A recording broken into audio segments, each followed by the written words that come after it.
네, 2단원 극한 강도 설계법에 관해서 설명을 좀 드리도록 하겠습니다. 강도 설계법이라 나와 있고 두 번째 강도 감소 계수의 목적이라고 나와 있는데요. 자, 극한 강도 설계법에서는 이제 많이 나오는 문제가 뭐냐면 강도 감소 계수 파이가 될 수도 있고요. 또는 하중 계수가 출제될 수가 있습니다. 크게 이렇게 두 가지라고 보시면 되세요. 근데 그 중에서 저는 이제 강도 감소 계수에 좀 더 초점을 뒀는데요. 자, 이게 두 개 다 중요하기 때문에 여러분들 공부하실 때 강도 감소 계수, 하중 계수, 여기서 이제 문제가 출제가 될 수 있구나. 자, 강도 감소 계수에서 출제될 수 있는 문제는 약 한 3문제 정도 출제가 될 수가 있어요. 그러니까 여기서 3개 나온다는 뜻이 아니라 강도 감소 계수에서 나올 수 있는 게 3개가 있고 하중 계수에서 나올 수 있는 게 한두 개 정도밖에 없습니다.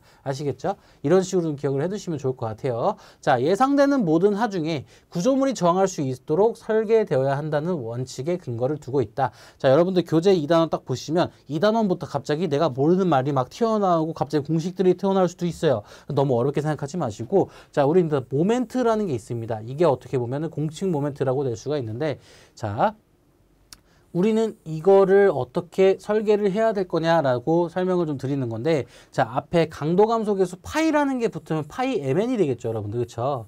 자, 이 뜻은 뭐야?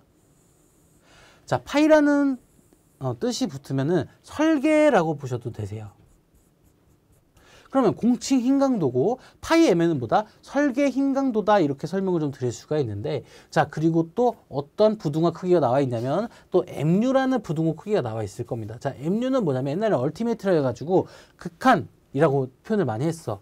뭐 MU가 또 지금 설명은 좀 많지만 MU 같은 경우는 뭐 극한 모멘트라고도 표현을 했는데, 이거와 이제 부등호 크기를 좀 설명을 좀 드릴게. 자, 파이 mn이 있고 그냥 MU가 있다고 좀 설명을 드리겠습니다.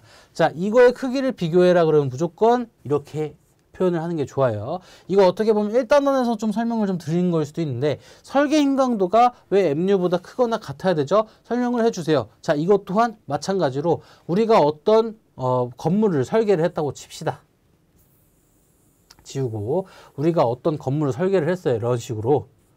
자, 근데 나는 이 건물을 100명이 1000명이 이제 들어가면은 무너진다고 가정을 하겠습니다. 1000명이 들어갔을 때 무너진다고 하면, 근데 뭔가 1000명이 들어가면 무너지니까 999명까지는 괜찮다 이거잖아. 그치? 근데 이 파이라는 숫자가 강도 감소 계수인데 한 0.80으로 내가 제한을 했어. 이 파이가 0.80 정도면 어떨까? 그러면 1000 곱하기 0.8을 곱한 거잖아. 그럼 이 뜻은 뭐야? 800명. 그러니까 내가 제한을 하는 거지, 약간. 어느 정도 안전빵으로 좀 설계를 하자 해가지고 그냥 1000명이 아니라 800명이라고 제한을 하는 겁니다. 무슨 말씀인지 아시겠어요? 물론 파이 값이 소수점이다 보니까 이 mn이 작아질 수가 있어요. 그래서 이 MU보다는 무조건 작거나 크거나 같아야 한다라고 보시면 되세요. 이것 또한 어떻게 보면 안정적으로 설계하기 위해서 파이가 붙은 거라고 보시면 되겠고요. 그리고 또 설명을 드리자면 파이 강도 감소 계수에 대해서 이제 가장 목적이 중요한데, 이 재료 강도와 치수가 변동할 수 있으므로 부재 강도 저하가 확률에 대비한 여유가 있고, 그리고 부정확한 설계 방정식에 대비한 여유, 그리고 주어진 하중 조건에 대한 부재 연속도와 소요 신뢰도라고 보시면 되겠습니다. 그리고 강도 감소 계수의 목적의 세 번째는 구조물에 차지하는 부재의 중요도 등을 반영하기 위해서다. 그리고 네 번째, 나선 철근 부재가 띠철근 기둥보다 파이 계수를 갖는 이유는 연성이나 인성이 크기 때문이다 라고 보셔도 됩니다. 이 네 개는 좋고요. 그리고 네 번째 거는 다다다다다음 땅은 이제 여러분들이 직접 공부하실 때 이제 이거는 직접 설명을 드리겠습니다. 그리고 파이 같은 경우에 대해서 좀 설명을 드리면, 자, 인장 지배 단면 같은 경우는 기본적으로 0.85가 많이 쓰이고요. 인장 지배 단면일 때. 그리고 비틀린 전단 있죠. 우리가 뭐 아직 배우진 않았지만 비틀림 전단에서는 파이 값이 0.75다. 이런 식으로 기억을 해주시면 좋을 것 같습니다. 그리고 압축 지배 단면에는 기둥이라고 해서 존재해요. 기둥 같은 경우가 이제 나선 철근과 띠 철근으로 구분이 되는데, 자, 나선 철근일 때는 어떻게 된다? 파이가 0.70이 된다. 오케이. 띠철근일 때는 어떻게 된다? 0.65가 된다. 그리고 묵은 콘크리트일 때, 묵은은 뭐야? 철근이 들어가지 않은 그냥 콘크리트는 0.5가 된다. 이런 식으로 기본적으로 암기해 주시면 될 것 같아요. 솔직히 나중에 지금 나올 문제보다 오히려 이거에 대한 문제가 산업기사와 기사에 모두 출제율이 더 훨씬 높기 때문에 여러분들 이 파이에 대한 기본적인 건 좀 알고 계셔야 되세요. 그래서 파이가 인장지배 단면이고, 그리고 전단비 틀리면 0.75, 기둥에는 나선철근과 띠철근이 있는데 나선철근은 0.70, 띠철근은 0.65, 그리고 묵은 콘크리트는 0.5가 쓰인다라고 보시면 되겠습니다. 자, 그리고 또 중요한 내용이 하나 있었는데 구조물이 견디어 낼 수 있는 내력은 이론적인 최대 공칭 강도 값의 불확실성 때문에 강도 감소 계수를 곱하여 실제로 발현될 수 있는 강도보다 작은 값을 나타내게 하여 전체적으로 안전한 식으로 유도하고 있다.